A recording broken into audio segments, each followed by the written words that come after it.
പിതാവിൻ്റെയും പുത്രൻ്റെയും പരിശുദ്ധാത്മാവിൻ്റെയും നാമത്തിൽ ആമേൻ. എൻ്റെ പ്രിയപ്പെട്ടവരെ, ഇന്ന് സെപ്റ്റംബർ 26 വെള്ളിയാഴ്ച. അമ്മേ പരിശുദ്ധമേ, അമ്മേ പരിശുദ്ധമേ, ദൈവമാതാവേ, കൃപാസനത്തിലൂടെ ഞങ്ങൾക്കും ഞങ്ങളുടെ ദേശത്തിനും അമ്മ മധ്യസ്ഥം തേടി തന്ന എല്ലാ അനുഗ്രഹങ്ങൾക്കും കൃപകൾക്കും ഞങ്ങളിപ്പോൾ ഹൃദയം നിറഞ്ഞ നന്ദി പറയുന്നു. അമ്മേ പരിശുദ്ധമേ, ദൈവമാതാവേ, 2004 ഡിസംബർ 7 ഉച്ചകഴിഞ്ഞ് 2:30 കൃപാസനത്തിൽ സംഭവിച്ച അമ്മയുടെ പ്രത്യക്ഷപ്പെടലിനെ കുറിച്ച് തിരുസഭയ്ക്ക് സമർപ്പിച്ചിരിക്കുന്ന പഠനരേഖകളുടെ മേൽ സഭാത്മകമായ പഠനം ആരംഭിക്കുവാൻ ഞങ്ങൾ പ്രാർത്ഥിക്കുന്നു. അമ്മേ പരിശുദ്ധമേ, ഭൂസ്വർലോകങ്ങളുടെ രാജ്ഞിയായ അങ്ങേയ്ക്ക് ഭൗമ സംരക്ഷണത്തിനായി പ്രപഞ്ചപ്രകൃതിയെ തന്നെ തിരുസഭ പ്രതിഷ്ഠിക്കുവാൻ ഈ പ്രത്യക്ഷീകരണ വഴി ഇടയാക്കണമേ. പരിശുദ്ധമ്മേ, ജപമാല മാതാവേ, സകല കൃപാസനം പ്രാർത്ഥനകളോടും ചേർത്ത് ഞങ്ങളിപ്പോൾ പ്രാർത്ഥിക്കുന്ന ഈ കുടുംബത്തിന്റെ പ്രത്യേക നിയോഗം.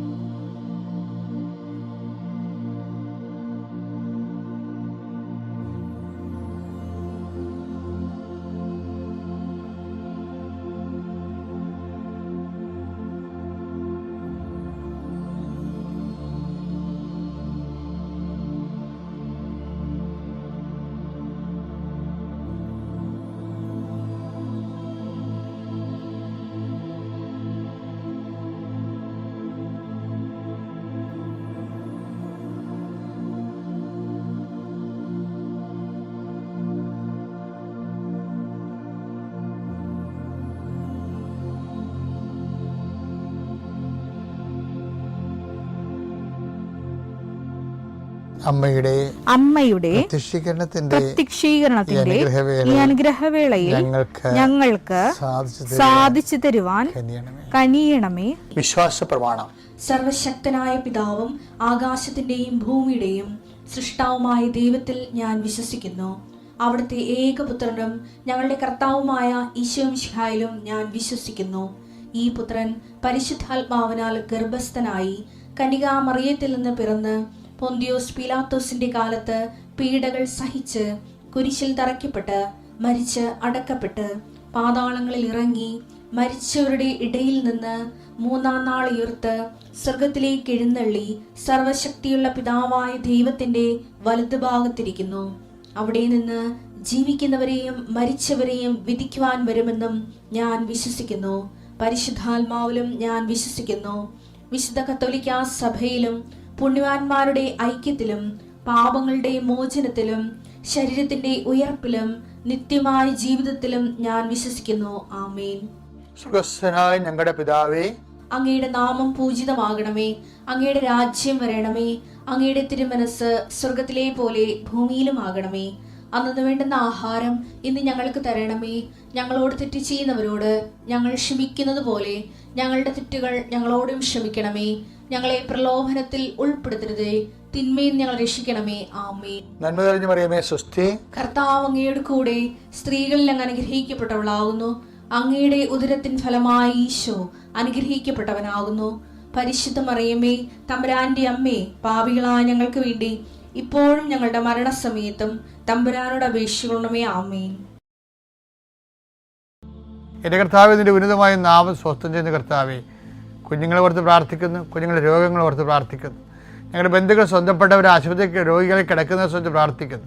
ഈശോ മാറാത്ത രോഗങ്ങളെ ഓർത്തോർത്ത് കണ്ണീരോടെ പ്രാർത്ഥിക്കുന്നു.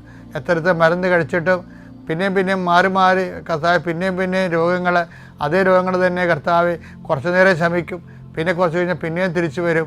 എന്തിനാണെന്ന് അറിയാൻ പാടില്ലാതെ മനസ്സ് കലങ്ങി ഇടിഞ്ഞു പോയവർ കർത്താവിൻ്റെ രക്തത്താൽ യേശുക്രിസ്തു നാമത്തിൽ ഈ നിമിഷം സൗഖ്യം പ്രാപിക്കട്ടെ എന്ന് പ്രാർത്ഥിക്കുന്നു. ഈശോ കടകമ്പോളങ്ങൾ നടത്തുന്നവർ, ചെറിയ വ്യാപാര വ്യവസായങ്ങൾ നടത്തുന്നവർ, അതുകൊണ്ട് കുഞ്ഞുങ്ങളെ പഠിപ്പിക്കുന്നവരും കുടുംബം പോറ്റുന്നവരും അവർക്കുണ്ടാകുന്ന തടസ്സങ്ങൾ യേശുവിൻ്റെ നാമത്തിൽ ഞാൻ ബന്ധിക്കുന്നു.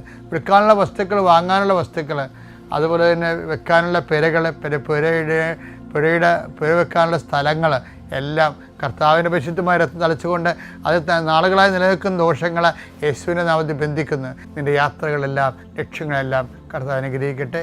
നിത്യം പിതാവ് പുത്രനും പരിശുദ്ധാത്മാവിൽ നയിക്കുക. ആമേൻ.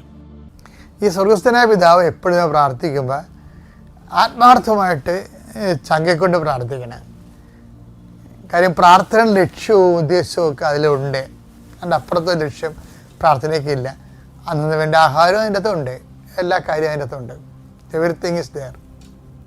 അപ്പം അത് എപ്പോഴും നമ്മൾ ശ്രദ്ധിക്കേണ്ട ഒരു വിഷയം എന്ന് പറയുന്നത്, ഇതെല്ലാം നിങ്ങൾ ഉപയോഗിക്കേണ്ടത് ഈ പ്രാർത്ഥന പോലും ഒരു പുതിയ സ്നേഹം ദൈവം നമ്മളിൽ നിന്ന് പ്രതീക്ഷിക്കുന്നുണ്ട്. ഇപ്പം നിൻ്റെ വൈഫ് വഴക്കിട്ട് പോയി, എന്നിട്ടും നീ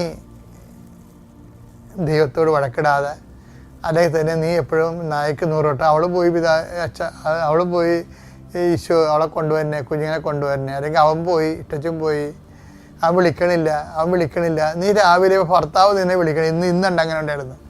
എൻ്റെ മകൻ എന്നെ വിളിച്ചിട്ട് 3 കൊല്ലമായതെന്ന് പറഞ്ഞ് ചേർത്ത് വന്നായിരുന്നു. അപ്പോൾ ഇവർ ഈ 3 കൊല്ലമായിട്ടും പറഞ്ഞുകൊണ്ടിരിക്കണേ, എൻ്റെ മകൻ എന്നെ വിളിക്കണില്ല കർത്താവേ, എൻ്റെ മകൻ എന്നെ വിളിക്കണില്ല കർത്താവേ, എൻ്റെ മകൻ എന്നെ വിളിക്കണില്ല എന്ന് കർത്താവ് എന്ന് പറയുമ്പോൾ ഓട്ടോമാറ്റിക്കലി മകൻ കർത്താവായി മാറും. എന്താ കാര്യം? നമ്മൾ എന്തിന് പ്രാധാന്യം കൊടുക്കുന്നു അതാണ് നമ്മുടെ ദൈവം. ഇപ്പം എന്നെ സംബന്ധിച്ചിടത്തോളം ഒരു ടൈമിൽ നമ്മൾക്കൊരു വിഷയം പറഞ്ഞു, നമ്മുടെ അത്യാവശ്യമായ ഒരു വിഷയമാണ്. നമ്മൾ കർത്താവിൻ്റെ തിരുസന്നിധി സമർപ്പിച്ചു കഴിഞ്ഞാൽ പിന്നെ അത് തന്നെ എപ്പോഴും പറഞ്ഞുകൊണ്ടിരിക്കേണ്ട കാര്യമില്ല. അത് തന്നെ പറഞ്ഞുകൊണ്ടിരുന്ന അത് ദൈവമായി മാറും. നമ്മൾ എന്തിന് പ്രാധാന്യം കൊടുക്കുന്നു അത് ആ വ്യക്തിയാണ് നമ്മുടെ ദൈവം, അല്ലെങ്കിൽ ആ വിഷയമാണ് നമ്മുടെ ദൈവം. അപ്പം അതുകൊണ്ട് അത് ദൈവത്തിന് വിടുക. യാചന പ്രാർത്ഥന നമ്മൾ പ്രാർത്ഥിച്ചു കഴിഞ്ഞാൽ ദൈവത്തെ സ്നേഹമുള്ളവരാണെങ്കിൽ അത് തന്നെ എപ്പോഴും പറഞ്ഞുകൊണ്ടിരിക്കേണ്ട കാര്യമില്ല. ദൈവത്തിൽ വിശ്വാസമോ ദൈവത്തിൻ്റെ പരിപാലനയിൽ അത്ര കണ്ട് വലിയ ബോധ്യമോ ഇല്ലാത്ത ആൾക്കാരാണ് പറഞ്ഞാൽ തന്നെ പിന്നെ പറഞ്ഞുകൊണ്ടിരിക്കും. എന്നിട്ട് കർത്താവിനെ ഞാൻ നിലത്ത് നിർത്താതെ വിളിച്ചെന്നുള്ളതെന്നല്ലേ പറഞ്ഞു. കർത്താവിനെ ഇന്നൊരു അമ്മച്ചു വന്നിട്ടുണ്ടായിരുന്നു. അവർ 2 ഉച്ച തൊട്ട് എവിടെയെല്ലാം കൃപാസനത്തിൻ്റെ ഏതെല്ലാം സ്ഥലത്ത് അവർ നിൽക്കുന്നുണ്ട് അവിടെയെല്ലാം അവർ സ്വരത്തിൽ കരഞ്ഞുകൊണ്ട് നിൽക്കുകയാണ്. അവസാനം അവർ കറങ്ങിയത് എൻ്റെ അടുത്ത് വന്ന്. അപ്പോൾ എന്താ അവരുടെ പ്രശ്നം വെച്ച് കഴിഞ്ഞാൽ അവരുടെ മകനൊരു പോലീസാണ്. ആ പോലീസ് വേറെ ഈ ആത്മഹത്യ ചെയ്യാൻ വേണ്ടി കൈമുറിച്ച ഒരാളെ ഇയാളുടെ സംരക്ഷണത്തിന് ഏൽപ്പിച്ചു. പക്ഷെ ഇയാൾ ബാത്റൂമിൽ പോയ സമയത്ത് ഇവൻ ആത്മഹത്യ ചെയ്തു. അപ്പം അമ്മയ്ക്ക് ഭയങ്കര സങ്കടം. കാര്യം ബാത്റൂമിൽ പോയ സമയത്ത് ആത്മഹത്യ ചെയ്തെന്ന് അപ്പം അമ്മയുടെ വിഷയം എന്ന് വെച്ച് കഴിഞ്ഞാൽ മകനെ സസ്പെൻഡ് ചെയ്യുമോ എന്നുള്ളതാണ് സങ്കടം അമ്മയുടെ. പക്ഷേ എന്താ പ്രോബ്ലം വെച്ച് കഴിഞ്ഞാൽ ഇവർ പറഞ്ഞ തന്നെ അവിടെ കൃപാസനത്തിൽ വന്നിട്ട് ഉച്ച തൊട്ട് വൈകുന്നേരം 4 മണി വരെ ഇവരിതും പറഞ്ഞുകൊണ്ട് തന്നെ നിലവിളിച്ചു കഴിഞ്ഞു. അപ്പം നിങ്ങൾ എന്നോട് പറയും, പിന്നെ അച്ഛനറിയാൻ പാടില്ല, അമ്മമാരുടെ മക്കൾക്ക് ജോലി പോയ അമ്മമാരുടെ അവസ്ഥ അച്ഛനെ അറിയത്തില്ല. ഞാൻ ഇങ്ങനെ ഇത്തരം അമ്മമാരെ നിങ്ങൾക്ക് അറിയാൻ പാടുള്ളൂ. പക്ഷെ വേറെ ഏതൊരു അമ്മമാരുണ്ട്. ചാർലി കിർക്കിനെ വെടിവെച്ച് കൊന്നു കഴിഞ്ഞപ്പോൾ ഭാര്യ എന്താ പറഞ്ഞെന്നറിയാമോ? അവൻ കർത്താവിനെ പ്രഘോഷിച്ചു. അവൻ തൻ്റെ വിളിച്ചവൻ്റെ അടുത്തേക്ക് പോയി. മരിച്ചിട്ട് പോലും അങ്ങനെ പറയുന്ന ആൾക്കാരായി ലോകത്തുള്ളത്. അപ്പോഴാണ് സസ്പെൻഷനാണെന്നും പറഞ്ഞ് ലോകം മുഴുവൻ മോങ്ങിക്കൊണ്ട് നടക്കണവരെ എന്ത് വില ഉണ്ടാവും? നമുക്കൊരു ക്രൈസിസ് വരുന്ന സമയത്താണ് ദൈവത്തിന് നമ്മൾ പിടി കൊടുക്കേണ്ടത്. കർത്താവേ ഇതാണ് ഞാൻ എന്ന് പറയണത്. ബൈബിളിൽ ഏറ്റവും നല്ലൊരു എന്താണ് ഒരു വിളിയാണ്. എന്താണ്? ഇപ്പോൾ സാമുവൽ എന്ന് വിളിക്കുമ്പോഴും ഒരു പ്രത്യുത്തരമാണ്. എന്താണ്? കർത്താവേ ഇതാണ് ഞാൻ. ഓരോ പ്രഭാതത്തിലും നിൻ്റെ സ്നേഹം പുതിയെന്ന് പറയുമ്പോൾ നമ്മൾക്കൊരു പ്രശ്നം വരുമ്പോൾ നമ്മൾ മിണ്ടത്തില്ല. അമ്മ ഹൃദയത്തിൽ സംഗ്രഹിച്ചു അതിനെക്കുറിച്ച് ധ്യാനിച്ചുകൊണ്ട് വരുമ്പോഴേ അപ്പായെടുത്ത് അമ്മ പറയാതെ പറയുന്നൊരു സുവിശേഷമുണ്ട്. എന്താണ്? അപ്പ ഇതാണ് ഞാൻ, ഇതാണ് നിൻ്റെ മകൾ മറിയാം, ഇതാണ് ഞാൻ. അതൊരു പുതിയ സ്നേഹമാണ്. അപ്പയ്ക്ക് മനസ്സിലാകും എന്തെല്ലാം ഭാരം കൊടുത്താലും എൻ്റെ മകൾ സ്നേഹത്തിൻ്റെ പുതിയ ചരിത്രം സൃഷ്ടിച്ചുകൊണ്ടേയിരിക്കുമെന്ന്. For what we have called എന്ന് ചോദിച്ചാൽ ഒറ്റ ഉത്തരവേ ഉള്ളൂ, സ്നേഹത്തിൻ്റെ പുതിയ ചരിത്രം സൃഷ്ടിക്കാൻ. എല്ലാം 3:22-23. കർത്താവിന്റെ സ്നേഹം ഒരിക്കലും അസ്തമിക്കുന്നില്ല. അവിടുത്തെ കാരുണ്യം അവസാനിക്കുന്നില്ല. ഓരോ പ്രഭാതത്തിലും അത് പുതിയതാണ്. അവിടുത്തെ വിശ്വസ്തത ഉന്നതമാണ്. കർത്താവിന്റെ സ്നേഹത്തിന്റെ പ്രത്യേകത ഒരിക്കലും അസ്തമിക്കുന്നില്ലെന്നാണ്. അത്യപൂർവ ദൈവാനുഭവങ്ങൾ ഇനി നിങ്ങൾക്കും സ്വന്തം. ഈ യൂട്യൂബ് ചാനൽ ഇതുവരെ സബ്സ്ക്രൈബ് ചെയ്തിട്ടില്ലെങ്കിൽ ഇപ്പോൾ തന്നെ സബ്സ്ക്രൈബ് ചെയ്യുക. ഈ വീഡിയോ ഇപ്പോൾ തന്നെ നിങ്ങളുടെ സുഹൃത്തുക്കൾക്ക് ഷെയർ ചെയ്തുകൊണ്ട് കർത്താവിന്റെ പ്രേക്ഷിതരാകുക.